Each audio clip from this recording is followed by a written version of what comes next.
OPയിൽ കാണിച്ചപ്പോഴാണ് duty doctor ഗൈനക്കോളജിസ്റ്റിനെ കാണിക്കാൻ പറയുന്നത്. തൻവി പ്രഗ്നൻ്റാണ്. അവളെ ചെക്ക് ചെയ്ത് കൊണ്ടുവന്ന ഡോക്ടർ ആര്യയോടായി പറഞ്ഞു. ആര്യ വിശ്വസിക്കാനാവാതെ തൻവിയെ നോക്കി. ഗുഡ് ന്യൂസ് കേട്ട ആര്യയുടെ മുഖത്തെ ഭാവം എന്താകുമെന്ന് ശ്രദ്ധിക്കുകയായിരുന്നു തൻവി. ബോഡി നന്നായി ശ്രദ്ധിക്കുക, ഫുഡ് നന്നായി കഴിക്കുക, ധാരാളം വെള്ളം കുടിക്കണം. 2 ആഴ്ച കൂടി കഴിഞ്ഞ് സ്കാൻ ചെയ്യാം. മരുന്ന് കുറിച്ച് നൽകിയതും വാങ്ങി ഇരുവരും ഡോക്ടർ റൂമിൽ നിന്നും പുറത്തേക്ക് ഇറങ്ങി. തനു, നിനക്ക് നേരത്തെ അറിയാമായിരുന്നു അല്ലേ? എനിക്ക് സംശയം തോന്നിയിരുന്നു. പിന്നെ ഡോക്ടർ പറയുമ്പോൾ നിൻ്റെ മുഖഭാവം കാണാൻ ഞാൻ സംശയം നിന്നെ അറിയിക്കാതിരുന്നത്. വെറുതെ അല്ല നിൻ്റെ മാസത്തിലുള്ള ചുരുണ്ട് കിടത്തം കാണാഞ്ഞത്. ഞാനും ഓരോ തിരക്കിൽപ്പെട്ട് നിന്നോട് ചോദിക്കാനും വിട്ടു. ഇരുവരും മരുന്നും വാങ്ങി വീട്ടിലേക്ക് തിരിച്ചെത്തിയതാണ്. തനു, ഈ അവസ്ഥയിൽ നിന്നെ എങ്ങനെ തനിച്ചാക്കി ഞാൻ ഓഫീസിൽ പോകും? നിന്നെ വീട്ടിലാക്കി തരട്ടെ. ഈ ക്ഷീണം വെച്ച് ഒറ്റയ്ക്ക് ഇവിടെ ഇരിക്കുന്നത് ശരിയാവില്ല. ആര്യ ഇല്ലാതെ ഞാൻ എവിടെയും നിൽക്കില്ല. അതിന് ആരാണ് പറഞ്ഞത് നിന്നോട് അവിടെ നിൽക്കാൻ? തനു, ഞാൻ രാവിലെ പോകുമ്പോൾ നിന്നെ അവിടെ ഇറക്കാം. വരുമ്പോൾ കൂട്ടിക്കൊണ്ടുവരാം. നിന്റെ ചൂട് തട്ടാതെ എനിക്ക് ഉറക്കം വരില്ലെന്ന് നിനക്കറിയില്ലേ തനു? ആര്യ അവളെ ചേർത്ത് പിടിച്ച് നെറ്റിയിൽ ചുംബിച്ചു. അച്ഛൻ്റെ കുഞ്ഞ, നീ എന്നാ ഞങ്ങളുടെ ഇടയിലേക്ക് വരുന്നത്? അവൻ മുട്ടുകുത്തിയിരുന്നു. അവളുടെ ടോപ്പ് പൊക്കി വയറിൽ ചുംബിച്ചു. തനി ഇപ്പോൾ ഒരു പൊട്ടാകും അല്ലേ നമ്മുടെ കുഞ്ഞ്? അവളൊന്ന് മൂളി. നല്ലോണം ശ്രദ്ധിക്കണം കേട്ടോ എൻ്റെ മോളെ. നമ്മുടെ വാവയാണ് ഈ വയറ്റിൽ. ഡോക്ടർ പറഞ്ഞ കാര്യമെല്ലാം ശ്രദ്ധിക്കണം, അവൻ സ്വയം പറഞ്ഞു. രവിയേട്ടാ, ഒരു സന്തോഷ വാർത്തയുണ്ട്. ആർക്കാണ് ജയ? തനുവിനോ തരുണിക്കോ? ഓ, സന്തോഷ വാർത്ത എന്ന് പറഞ്ഞപ്പോഴേ മനസ്സിലായോ?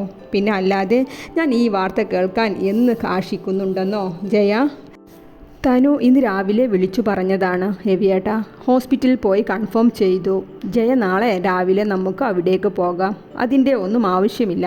ആര്യ ഓഫീസിൽ പോകുമ്പോൾ എന്നും രാവിലെ അവളെ ഇവിടെ ഇറക്കി വൈകിട്ട് കൊണ്ടുപോകും എന്നാണ് പറഞ്ഞത്. അത് ഏതായാലും നന്നായി. നിൻ്റെ കരുതൽ ആവശ്യമുള്ള സമയമാണ്. നന്നായി ശ്രദ്ധിക്ക് എൻ്റെ കുഞ്ഞിനെ. എല്ലാം തികഞ്ഞ് 2ഉം 2ആയി കിട്ടിയാൽ മതിയായിരുന്നു ഈശ്വര, ജയ ഉള്ളുരുകി പ്രാർത്ഥിച്ചു. പിന്നീട് അങ്ങോട്ട് ആര്യയുടെയും ജയയുടെയും പരിചരണത്തിലായിരുന്നു തനു. 3 മാസം നന്നായി ഛർദ്ദിച്ചും ക്ഷീണയും ഉണ്ടായിരുന്നവൾ 4ാം മാസത്തിലേക്ക് കടന്നതോടെ കുറെ കൂടി ഉഷാറായി തുടങ്ങിയിരുന്നു. വയറു പുറത്തേക്ക് തള്ളി തുടങ്ങിയിരുന്നു. അർജുൻ മരിയയുമായി ഓഫീസിൽ സംസാരിച്ചിരിക്കുകയാണ്. അവൻ ലാപ്ടോപ്പ് തുറന്നു വെച്ച് എന്തൊക്കെയോ ചെക്ക് ചെയ്യുന്നുണ്ട്. ഈ സമയമാണ് പണം ചോദിച്ചിരുന്ന ക്ലയൻറ്റ് ഷാരോണിൻ്റെ ഫോൺ വരുന്നത്. അർജുൻ സ്ക്രീനിൽ കാണുന്ന പേര് കണ്ടതും മറിയയെ ഒന്ന് നോക്കി. പിന്നീടുള്ള അവൻ്റെ ശ്രദ്ധ മുഴുവനും ഫോണിലായിരുന്നു. ഫോൺ കട്ടായിട്ട് വീണ്ടും റിങ് ചെയ്തു. മരിയ, 2 മിനിറ്റ്, അർജുൻ പറഞ്ഞുകൊണ്ട് ധൃതിയിൽ ക്യാബിനിൽ പുറത്തേക്ക് ഇറങ്ങി. തൻ്റെ സംസാരം മരിയ കേൾക്കരുത് എന്നുകൂടി ഉദ്ദേശത്തിലാണ് അവൻ പുറത്തിറങ്ങിയത്. എങ്കിൽ തുറന്നു വെച്ച ലാപ്ടോപ്പിൽ അവൻ്റെ എല്ലാ കള്ളത്തരവും മറിയയുടെ മുന്നിൽ തുറന്നു കിടക്കുന്നത് അവൻ ശ്രദ്ധിച്ചതുമില്ല. മരിയ കിട്ടിയ അവസരം പാഴാക്കിയില്ല. പെൻഡ്രൈവ് കണക്ട് ചെയ്ത് അവൾ ഫയൽ സെൽ ഓപ്പൺ ചെയ്ത് അവൾക്ക് ആവശ്യമുള്ളതെല്ലാം ലോഡ് ചെയ്തു. 2 മിനിറ്റ് പോയ അവൻ്റെ സംസാരം കുറച്ചുകൂടി നീണ്ടുപോയിരുന്നു. അവളുടെ ഉദ്ദേശം എല്ലാം വൃത്തിയിൽ സാധിച്ചു. അർജുൻ, എൻ്റെ പണം കിട്ടിയിട്ടില്ല. വലിയ എമൗണ്ട് ഉണ്ട്.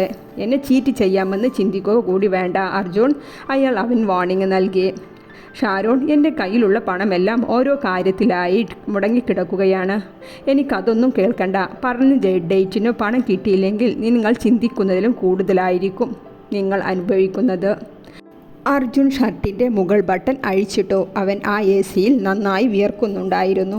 അർജുൻ, നിങ്ങൾക്ക് 7 ദിവസത്തിനുള്ളിൽ പണം തിരിച്ചു തന്നില്ലെങ്കിൽ നിങ്ങളുടെ എല്ലാ ചീറ്റിങ്ങും ഞാൻ ശ്രീധരനെ അറിയിക്കും. എനിക്കിതൊന്നും പുതിയതല്ല അർജുൻ. ഇങ്ങനെ കൊടുത്തും വാങ്ങിയും തന്നെയാണ് ഞാൻ ഇവിടെ വരെ എത്തിയത്. ഞാൻ നിങ്ങളുടെ പേയ്മെൻറ്റ് ക്ലിയർ ചെയ്യാമെന്ന് പറഞ്ഞില്ലേ? എനിക്ക് കുറച്ചുകൂടി ടൈം തരൂ. ഞാൻ എങ്ങനെ നിങ്ങളെ പറഞ്ഞു മനസ്സിലാക്കും? അർജുൻ അപേക്ഷാസ്വരത്തിൽ വെപ്രാളത്തോടെ പറയുകയാണ്. ഇത് നിങ്ങൾക്കുള്ള ലാസ്റ്റ് ചാൻസാണ് മിസ്റ്റർ അർജുൻ. 1 വീക്ക്, അതിനുള്ളിൽ എനിക്ക് എമൗണ്ട് കിട്ടിയിരിക്കണം, അയാൾ ഭീഷണിയുടെ സ്വരത്തിൽ പറഞ്ഞു. ഫോൺ കട്ട് ചെയ്തു. മരിയ എല്ലാം ക്ലിയറായി കളക്ട് ചെയ്ത് ലാപ്ടോപ്പ് അവൻ വെച്ച പൊസിഷനിൽ തന്നെ വെച്ച് അർജുനെ വെയിറ്റ് ചെയ്തിരുന്നു. സാർ, അർജുനെ കണ്ടതും മരിയ വിളിച്ചു. മരിയ, ഞാൻ കുറച്ച് ബിസിയാണ്. അവൻ അവളെ നോക്കുക പോലും ചെയ്യാതെ ധൃതിയിൽ ലാപ്ടോപ്പ് അടച്ച് കയ്യിലെടുത്തു. Sir, everything okay? അവൾ അവൻ്റെ മുഖഭാവം കണ്ട് സംശയത്തോടെ ചോദിച്ചു. Okay, bye Maria. അവൾ ചോദിച്ചതിനൊന്നും മറുപടി നൽകാതെ വേഗം പുറത്തേക്ക് പോയി. മരിയ ഒരു വിജയ ചിരിയോടെ അവിടെ നിന്നും പുറത്തേക്കിറങ്ങി. ഫൈസൽ സാർ, ഞാൻ എൻ്റെ ജോലി വൃത്തിയിൽ ചെയ്തു. മരിയ, അവന് സംശയമൊന്നുമില്ലല്ലോ? ഏയ്, അങ്ങനെ ഒന്നും തോന്നിയില്ല. പക്ഷേ ഒരു ഫോൺ കോൾ അറ്റൻഡ് ചെയ്ത ശേഷം ആൾ വളരെ അപ്സെറ്റായി തോന്നി. മുൻപും അതേ ആളുടെ ഫോൺ വന്നപ്പോഴും അർജുൻ സാർ അപ്സെറ്റായിരുന്നു. നീ പേര് ശ്രദ്ധിച്ചോ? അതെ സാർ, ഒരു ഷാരോൺ എന്നോ മറ്റോ. ഓ, ഷാരോൺ കമ്പനിയിലെ മുൻ ക്ലയൻ്റ് ആയിരുന്നു. അയാളുമായി അർജുൻ എന്ത് ബന്ധം? ഫൈസൽ സ്വയം പറയുകയാണ്. കണ്ടുപിടിക്കാം, എല്ലാം കണ്ടുപിടിക്കാം, അവൻ അമർത്തി മൂളിക്കൊണ്ട് സ്വയം പറഞ്ഞു. അർജുൻ, ആ ഷാരോണിനെ സിമ്പിളായി കാണേണ്ട. അയാൾ വലിയ ഫ്രോഡാണ്. അയാളുടെ പണം എങ്ങനെയെങ്കിലും സെറ്റിൽ ചെയ്യാൻ നോക്ക്, അല്ലെങ്കിൽ അതിൻ്റെ റിസൾട്ട് ഭയാനകമാകും. എന്ത് ചെയ്യാനും മടിക്കാത്തവനാണ് അവൻ. അർജുൻ രാജേന്ദ്രനുമായി സംസാരിക്കുകയാണ്. ഞാൻ എവിടുന്ന് എടുക്കും രാജേന്ദ്രൻ? മറ്റുള്ളവർക്ക് സംശയം തോന്നാതിരിക്കാൻ എൻ്റെ അക്കൗണ്ടിൽ അധികം ബാലൻസ് ഞാൻ വെക്കാറില്ല. ഉള്ള എമൗണ്ട് എല്ലാം പലതിലേക്കും ഇൻവെസ്റ്റ് ചെയ്യുകയും ചെയ്തു. ഇനിയിപ്പോൾ അർജുൻ കുറച്ച് സമയം ചിന്തയിലായി. രാജേന്ദ്രൻ, ഒരു വീട് വിൽക്കാനുണ്ട്. നിൻ്റെ കയ്യിൽ കസ്റ്റമർ ഉണ്ടോ? വീടോ? അർജുൻ, ആരുടെയാണ് അത്? എൻ്റെ അച്ഛൻ്റേത്. പഴയ വീടാണ്, എങ്കിലും എല്ലാ സൗകര്യങ്ങളും ഉണ്ട്. റോഡ് സൗകര്യവും എല്ലാം ഉണ്ട്. നോക്കട്ടെ അർജുൻ, ഞാൻ വിളിക്കാം. രാജേന്ദ്രൻ അവിടെ നിന്നും പോയി. തനു, ആര്യ 2-3 ടെക്സ്റ്റൈൽ കവറുമായി അവളുടെ വിളിച്ച് അകത്തേക്ക് വന്നു. ഇത് നോക്ക്, കോട്ടൺ മെറ്റീരിയൽ ഡ്രസ്സാണ്. ഈ ചൂടിൽ ഇതാകും സുഖം ധരിക്കാൻ. നിനക്ക് ഇഷ്ടമായില്ലെങ്കിൽ മാറ്റിയെടുക്കാം. ഈ ചൂടത്ത് നിന്നെയും കൊണ്ട് ഇറങ്ങണ്ട എന്ന് കരുതി, ആര്യ പറഞ്ഞുകൊണ്ട് കവർ അവൾക്ക് നേരെ നീട്ടി. മാക്സി ആണോ? തനു കവർ വാങ്ങി തുറന്നു നോക്കി. നല്ല ഭംഗിയുണ്ടല്ലോ. മാക്സി ഡ്രസ്സാണല്ലേ? ഞാൻ കൂടെ ഉണ്ടാവാഞ്ഞത് നന്നായി. എനിക്ക് ഇത്രയും സെലക്ഷൻ ഒന്നുമില്ല. തനു സന്തോഷത്തോടെ ഓരോന്നും നിവർത്തി വെച്ച് നോക്കുകയാണ്. നാളെയല്ലേ തനു ഡോക്ടറെ കാണേണ്ടത്? ആ, ഉച്ചയ്ക്ക് ശേഷം ബുക്ക് ചെയ്തിട്ടുണ്ട് ആര്യ. നിനക്ക് തിരക്കുണ്ടെങ്കിൽ ഞാൻ അമ്മയുടെ കൂടെ പോയിക്കൊണ്ട്. അമ്മ വന്നാൽ എനിക്ക് ഡോക്ടർ പറയുന്നത് കേൾക്കാൻ പറ്റുമോ? ഇനിയുള്ള മാസങ്ങൾ എന്തെല്ലാം ശ്രദ്ധിക്കണമെന്ന് ചോദിക്കണം. പിന്നെ ഭക്ഷണക്കാര്യം എല്ലാം. ആര്യ ഉത്സാഹത്തോടെ പറഞ്ഞ് കയ്യിൽ കരുതിയ ഫ്രൂട്ട് കഴുകി മുറിച്ചെടുക്കുകയാണ്.